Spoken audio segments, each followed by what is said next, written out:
இன்னைக்கு வந்துட்டு ஒரு சூப்பரான விநாயகருக்கு பிடிச்ச கொழுக்கட்டை தாங்க செய்ய போறேங்க. வாங்க எப்படி செய்யறதுன்னு பார்க்கலாம். அதுக்கு பச்சரிசி மாவு ஒரு கப் எடுத்து நல்லா வறுத்து எடுத்துக்கணுங்க. வறுத்துனா ஒரு 5லேருந்து 10 நிமிஷம் வறுத்து அதை அது ஒரு பக்கம் ஆறதுக்குள்ள 4 ஏலக்காய் எடுத்து நல்லா மிக்சியில் போட்டு நைஸாக அரைச்சி கொழுக்கட்டை கலராக செய்வோம்ன்ட்டு சங்குப்பூ ஒரு நாள் பொரிச்சிட்டு வந்தோங்க. அதை வந்து தண்ணி ஒரு டம்ளர் ஊற்றி நல்லா கொதிக்க வச்சிடலாம். அது ஒரு பக்கம் கொதிக்கிறதுக்குள்ள நம்ம துருவி வச்சு தேங்காயை ஒரு ஸ்பூன் நெய் போட்டு நல்லா வறுத்துட்டு ஒரு 5லேருந்து 10 நிமிஷம் வறுத்து எடுத்துட்டு அதுக்கு முன்னாடி நாட்டு சக்கரை சேர்த்து அதையும் அது கூடவே தண்ணி ஊற்றாத வறுக்கணுங்க. தண்ணி ஊற்றக்கூடாது. அப்புறம் நல்லா வறுத்த பின்னாடி ஏலக்காய் நுணுக்கி வச்சுட்டு அது கூடவே சேர்த்து நல்லா பூரணம் பார்த்தீங்கன்னா ஓரளவுக்கு கெட்டியாக வந்துருச்சுங்க. அந்த பக்குவத்துக்கு இறக்கி வச்சுட்டு இப்போ நம்ம மாவு வறுத்து வச்சோம் இல்லையா, அதை வறுத்து ஆற வச்சோம் இல்லையா, அந்த மாவில் வந்து இந்த சங்குப்பூ தண்ணி ஊற்றி ஒரு ஸ்பூன் நெய் போட்டு நல்லா பிசைஞ்சு எடுத்து சப்பாத்தி மாவு பதத்துக்கு கையில் ஒட்டாமல் நல்லா பிசைஞ்சு ஒரு ஸ்பூன் எண்ணெய் கூட சேர்த்து இந்த மாதிரி நல்லா பிசைஞ்சு எடுத்து வச்சுக்கணும். பார்க்குறதுக்கு அந்த சங்குப்பூ சேர்த்துனதுனால கலரும் சூப்பராக இருக்கும், அப்படியே கத்திரிப்பூ கலரு.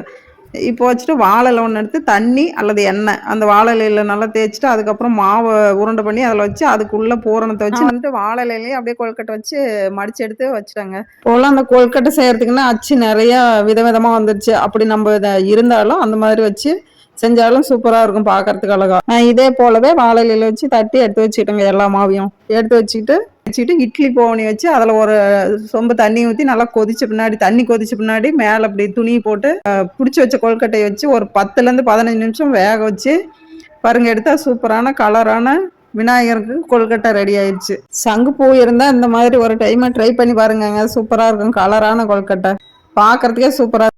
அடுத்து இதே போலவே அரிசி மாவு கொழுக்கட்டை எப்படி செய்யறதுன்னு பார்க்கலாம் வாங்க. அதுக்கு வறுத்த அரிசி மாவு பச்சரிசி மாவு வந்து வறுத்து வச்சுருந்தேங்க. அதை வந்து 3 ஸ்பூனு, கோதுமை மாவு 3 ஸ்பூன் நான் எடுத்துக்கிட்டேன். அது கூடவே உப்பு ஒரு 1/4 டீஸ்பூன் ரவுண்டு டேஸ்ட்டுக்காக, அது கூடவே நெய் 1 ஸ்பூன் போட்டு பச்சை தண்ணி சேர்த்து நல்லா நைஸாக கரைச்சிக்கணும். மாவை கரைச்சி அதை ஒரு பக்கம் ஓரமாக வச்சுட்டு இப்போ நமக்கு இனிப்பு எவ்வளோ தேவையோ அந்த அளவுக்கு நாட்டு சர்க்கரை எடுத்துக்கலாங்க. அது முழு ஓரளவுக்கு தண்ணி வச்சு அப்படியே கொதிக்க வச்சு அந்த நாட்டு சர்க்கரையை வடிகட்டி எடுத்து இப்போ அதே பாத்திரத்தில் ஊற்றி நல்லா பாகு பதமெல்லாம் இதுக்கு தேவையில்லைங்க. அப்படியே கொதிக்க வச்ச பின்னாடி அந்த தண்ணியை வந்து மெதுவாக ஊற்றி கை விடாமல் அப்படியே கிண்டணும், இல்லைன்னா கட்டி பட்டுரும். அப்படியே கிண்டி எடுத்தால் அல்வா மாதிரி வந்துடுங்க.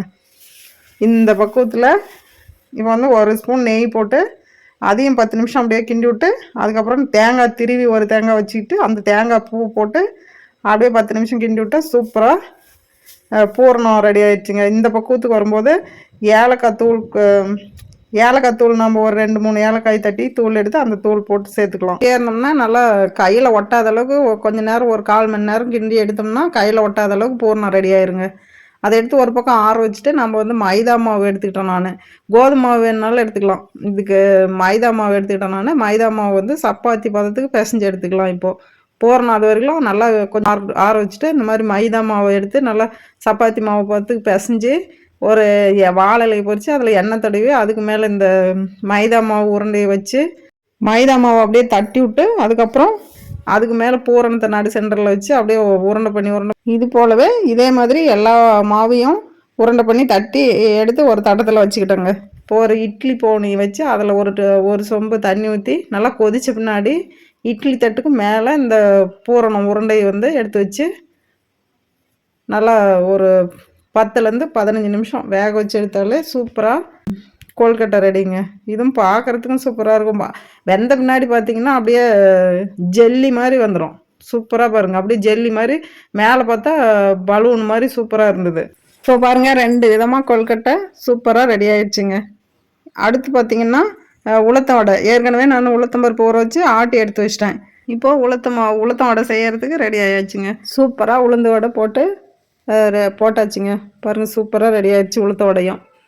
இதை எடுத்து வச்சுட்டு அதுக்கப்புறம் போண்டா கொஞ்சம் செஞ்சிடலான்னு சொல்லிட்டு போண்டாவுக்கு ரெடி பண்ண ஆரம்பிச்சிட்டேங்க. என்ன போண்டான்னா கோதுமை மாவு போண்டா தாங்க செய்யலான்ட்டு ஆரம்பிச்சிட்டேன். சரி, வீட்டில் இருக்கிறது இதுதான், அதனால் சரி கோதுமை மாவு போண்டா போட்டுடலான்னு ஆரம்பிச்சிட்டேங்க.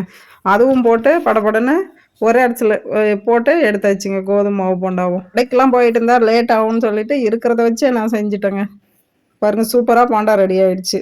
அதுக்கப்புறம் பார்த்தீங்கன்னாக்கா ரவா லட்டு செஞ்சிடலான்னு சொல்லிட்டு அப்படியே முந்திரி திராட்சை ஒரு கொஞ்சமாக வறுத்து எடுத்து வச்சுட்டு ரவையை அப்படியே லைட்டாக வறுத்து எடுத்துக்கிட்டு அதுக்கப்புறம் பால் நல்லா கொதிக்க வச்சு லைட்டாக கொஞ்சம் சூடாகின பின்னாடி வறுத்து வச்ச உடனே சூடாக இருக்கிற ரவையில் சர்க்கரை கொட்டி அதிலே முந்திரி திராட்சை போட்டு பால் சூடாக இருக்கும் போதே அந்த ரவையில் சேர்த்து அப்படியே கச்சிதமாக ஊற்றணும் பால். அந்த ரவை முழுகிற அளவுக்கு ஊற்றி பிசைஞ்சு எடுத்தா சூப்பரான ரவா லட்டு ரெடிங்க. இதில் தேவைன்னா நெய் ஒரு ஸ்பூன் சேர்த்துக்கலாம். அது கூடவே தேங்காய் திருவி அந்த தேங்காய் பூவும் சேர்த்துக்கலாம். சூப்பராக இருக்கும். தேவையில்லைன்னா விட்டுறலாம். நான் சேர்த்துக்கல. இப்படி சேர்த்து நல்லா சூப்பராக ரவா லட்டும் ரெடி ஆயிடுச்சுங்க. இன்னைக்கு விநாயகர் பூஜைக்கு சிம்பிளாக எதை எதை செய்ய முடியுமோ அந்த அளவுக்கு சிம்பிளாக ஒரு 4-5 ஸ்வீட்டு செஞ்சு எடுத்து சூப்பராக போய் சாமிக்கு வச்சு, அதே மாதிரி சாமிக்கு வச்சிருக்கிற பூவும் எங்களுடைய தோட்டத்திலேயே இருந்தது. எலுமிச்சம்பழமும் எங்களுடைய தோட்டத்திலேயே இருந்தது. இவங்களெல்லாம் பொறிச்சதை எங்கள் வீட்டுக்காரரும் அலங்காரம் பண்ணி வச்சுட்டாரு சாமி பூசை அறைய. சூப்பராக பார்க்குறதுக்கு சூப்பராக இருந்ததுங்க. அவர் சாமி கும்பிட்டு எங்களுக்கு விநாயகர் சதுர்த்தி சிறப்பாக முடிஞ்சதுங்க. அனைவருக்கும் விநாயகர் சதுர்த்தி நல்வாழ்த்துக்கள். ஓகேங்க, அடுத்த வீடியோவில் பார்க்கலாம். பாய்.